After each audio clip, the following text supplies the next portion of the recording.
Concealed or open carry, this week on Mail Call Mondays.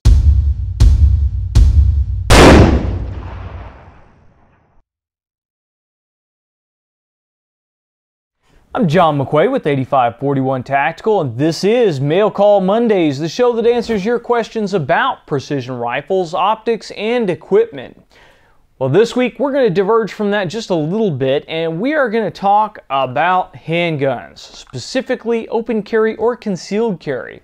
The reason I want to talk about this was in the news here this last week, a lawsuit has been filed in Riverside, Ohio, regarding open carry.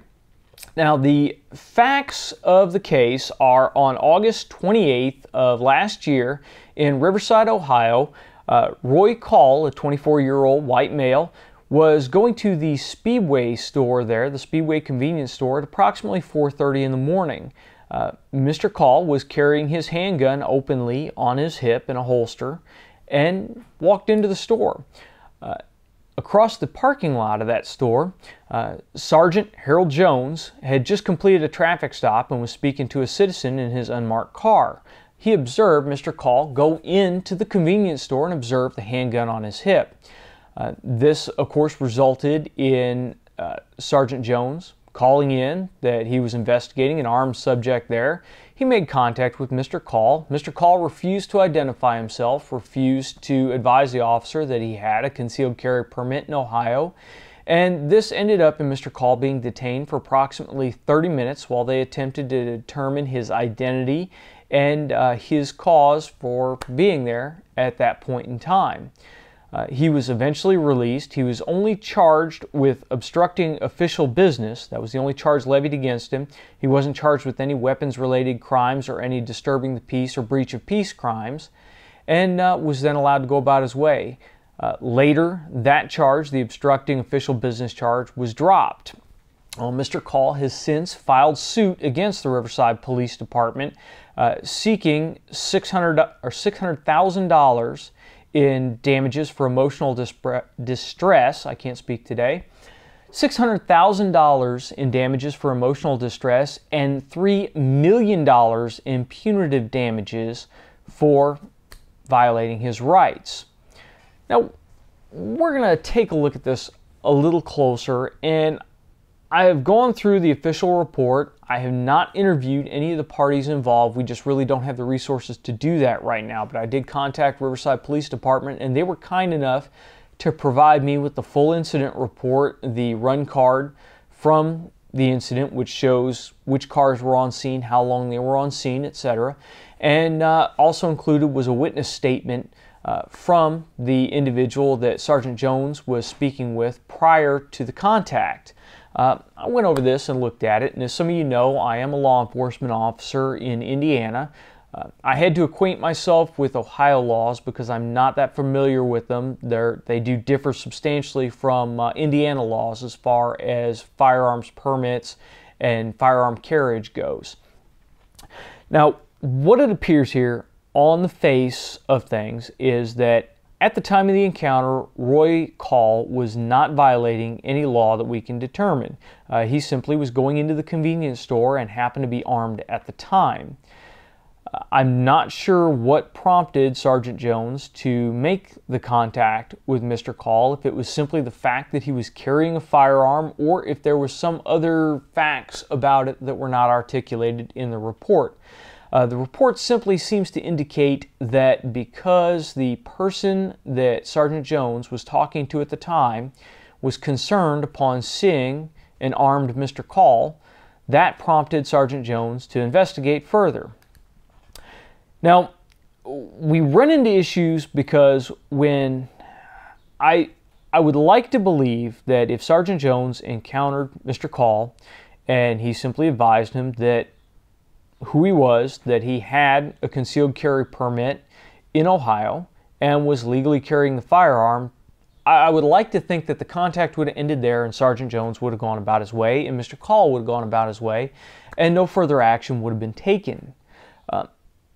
That apparently did not occur since Mr. Call refused to identify himself. Then Sergeant Jones by all accounts, reading the report, felt it necessary to further investigate and find out if Roy Call was a proper citizen, was not a convicted felon, and was lawfully carrying the firearm at that time. This is troublesome for a couple of reasons. First of all, the Supreme Court has ruled that if you're a private citizen, you're not involved in any criminal activity, you're not suspected of being involved in any criminal activity, and you're simply going about your day-to-day routine, you do not have to identify yourself to law enforcement. You don't have to speak with a law enforcement officer. You're perfectly within your rights to walk away. This has been upheld in various different cases throughout the country. Now, when we throw the firearm into it, it changes things a little bit. If this call had been initiated by a citizen complaint, if someone called in and said, hey, there's a guy acting funny here with a gun, then my judgment would have been that it would have been necessary to identify him and make sure that he was good to go, that he wasn't getting ready to rob the place. Now, there have been a lot of arguments kicked around online that criminals don't roll around with handguns in holsters on their hips. There may be some merit to that. I have encountered criminals with handguns in holsters before, so I don't totally believe that argument that you couldn't have got a stupid criminal that just put his handgun on and forgot to pull his shirt down over it before he went in to rob the store. That's not really plausible, but it's possible. And stranger things have occurred in law enforcement. So if there was a complaint called in, I would maybe see that as acceptable. If the store called in, absolutely positively I would see it as acceptable to go there and make contact and make sure everything's all right. However, since Mr. Call refused to identify himself, Sergeant Jones had to take this a little deeper, and he continued to press the issue and attempt to find out who he was. I think this is where we kind of have a problem, because once he determined that there was no criminal activity afoot, you kind of need to release the person and let them go about their way. Now, the whole trouble here is not solely resting on the police officer's behalf. Mr. Call, I'm fairly certain, could have ended this at any point in time by simply identifying himself and telling him that he had a concealed carry permit and then roll about his way. I understand the need to exercise our rights, because if we don't exercise our rights, then very quickly they're legislated away. So we need to make sure that we know what our rights are, and that when we feel necessary, we do use them. There have been situations before where I have encountered other law enforcement while I was in plainclothes, and I can play the whole game of, I don't have to tell you who I am, but it's much easier to identify myself, say what I'm doing, and then go about my way than it is to play a half-hour who are you game. Now, this case, I'm not going to say who's right, who's wrong on it. We will post what we can of the incident report. I'm not going to post Mr. Call's personal information or the witness's personal information, but I'm going to post what I can of the narrative of the incident report on our website so you guys can check it out and see what was written and come to your own conclusions on it. I'll be very interested to see how this is ruled on the civil suit. I think $3 million punitive damages is ridiculous. I think it's probably going to end up being settled out of court for considerably less than that. So we'll see how that goes. The problem that I have is we seem to have a lot of people cropping up right now that are provoking encounters with law enforcement, either for just kicks and grins or for financial gain. I have not gone and researched this, but apparently Mr. Call was involved in some other people previously who like to film encounters with law enforcement and post them on YouTube. I am a big fan of cameras in the public. Even when I'm working, I carry a camera on my person. I don't have any problem with people filming my encounters with the public with cell phone cameras, camcorders, whatever, as long as they're far enough back that they're not actually interfering with the job that I'm attempting to do at the time. Video, believe it or not, protects both parties, because when you go to court and you argue, video footage is impartial. The video doesn't care who you are. The video simply shows what happened at the time, assuming it's a good quality video and you can actually hear and see what's going on. It's not shaking around and only showing parts of things. So I have no problem with people videotaping officers in their day-to-day routine or contacts with the public.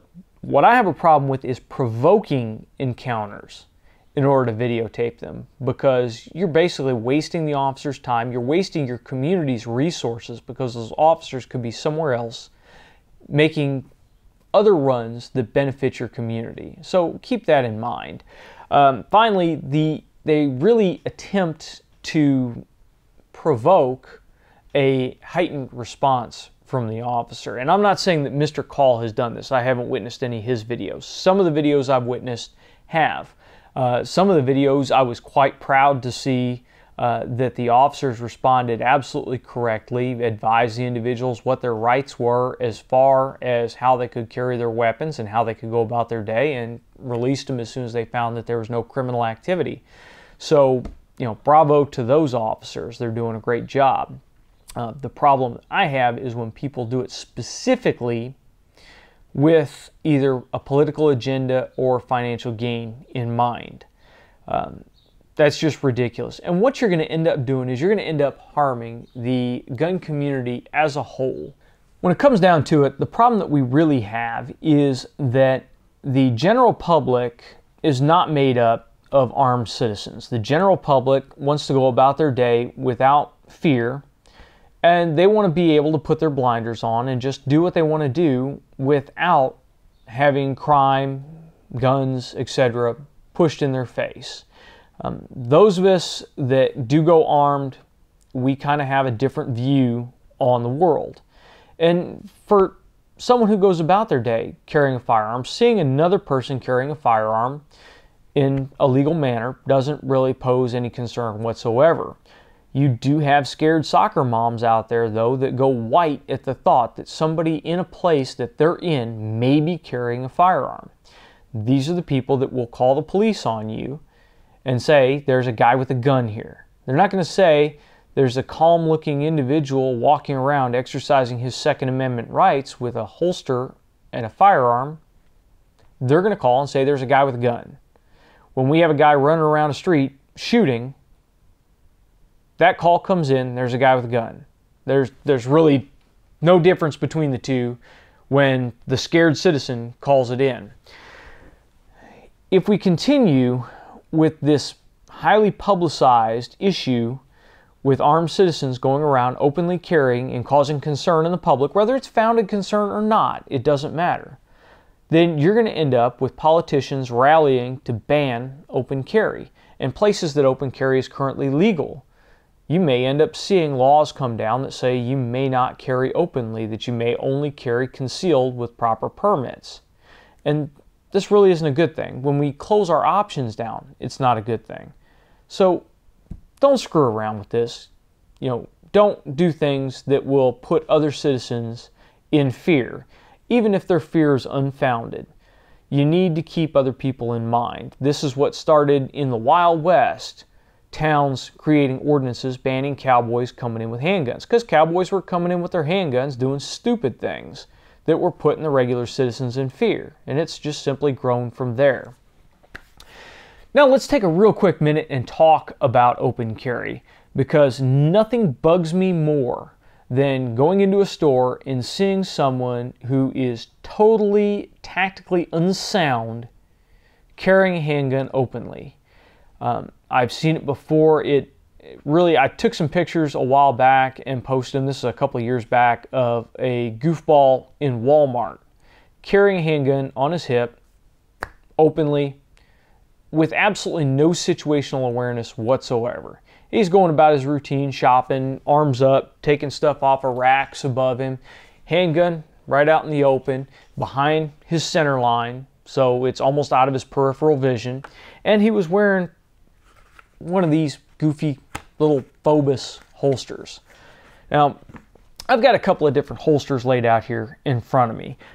Each one of these holsters I've carried, or type of holster. This one here is a brand new one, so I haven't actually carried it yet, but I've carried a Galco that is very similar to this.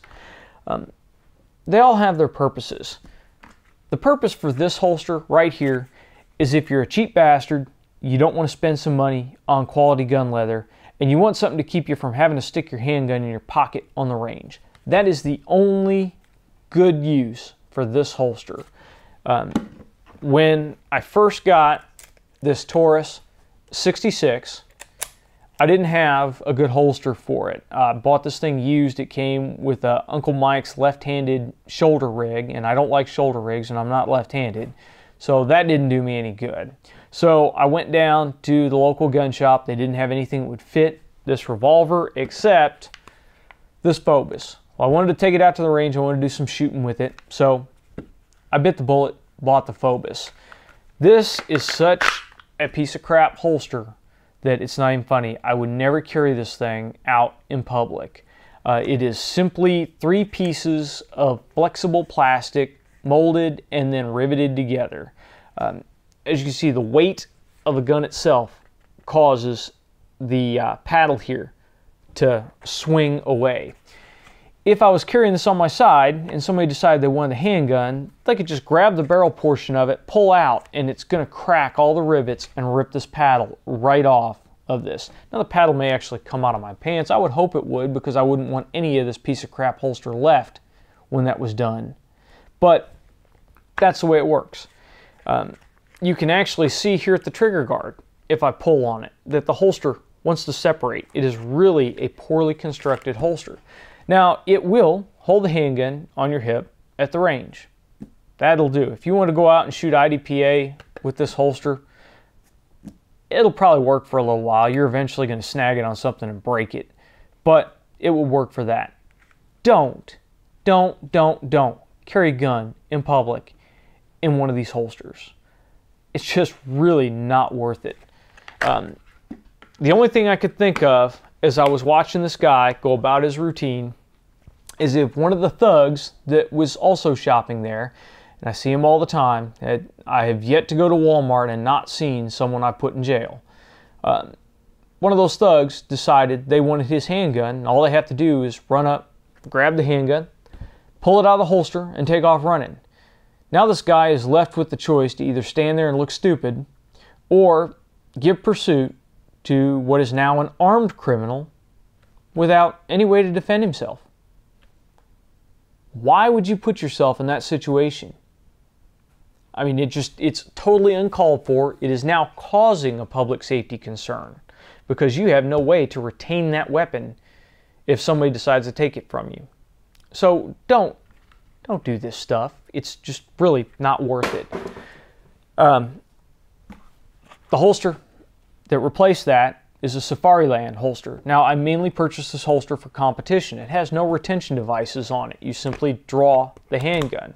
Now, it is a whole lot stronger, a whole lot more robust holster. I can roll around on the ground with this, and the gun's not coming out. It has retention screws here that I can actually tighten up the fit more than what it is now. So if I wanted to carry it on the street, I could really cinch it down and make it so it's quite a bit of effort to draw the handgun. I don't do it mainly because I don't carry a wheel gun on the street, and this holster is a little bit harder to conceal. I prefer to carry a weapon concealed. If you're going to carry a weapon openly, please carry a holster that has retention devices on it, something more than just a thumb brake. There are a bunch of good ones out there. Even, I'm not a big fan of the Serpa holsters, but even a Serpa with belt loops is a better option than something like that Fobus holster there, or even the Safariland holster here. Something with retention, something with belt loops. That way the holster stays on your body and the gun stays in the holster. Now, if you decide to carry openly like that, you have to punch your situational awareness way out. You have to be cognizant of people behind you, people to your side. You can pretty much take one whole half of your body out of the equation, because the only purpose for this arm when you're carrying openly is to retain this weapon and control this weapon. You don't want to be reaching up above you and totally expose this, because your reactionary gap is going to allow somebody to get their hands on your gun before you can bring your hands down and protect it. Most people that are carrying openly, most private citizens, have absolutely no gun retention training. If you're going to carry openly, you need gun retention training. You need to be able to know how to fight somebody off of that gun. You need to have a secondary weapon to assist you in fighting somebody off of that gun. You need to be carrying a knife in your support side or a backup firearm somehow to be able to fight that person off, because as soon as someone touches your handgun, it is now a lethal force situation. Then we get into the not every situation is a gun situation. If you have a fight on your hands, just because somebody wants to punch you in the mouth does not mean you have the right to draw a firearm and shoot them. You're going to need to defend yourself with open hands. If you need to defend yourself with open hands, you really don't want a crap holster on your hip and your handgun flopping around. So that's yet another thing to keep in mind. Now, I prefer to carry concealed because it gives me the choice on when to deploy my weapon or not. It gives me the choice on when to reveal that I'm armed. I don't have to if I don't want to. There are situations that just really do not need me to get involved. They'll either work themselves out, or it's something where it's much better just to be a good witness and call for the guys in uniform to come handle it. There are situations, the best one I can think of is being in a bank. If you're in a bank, when someone comes in to rob it, they're there to do a job.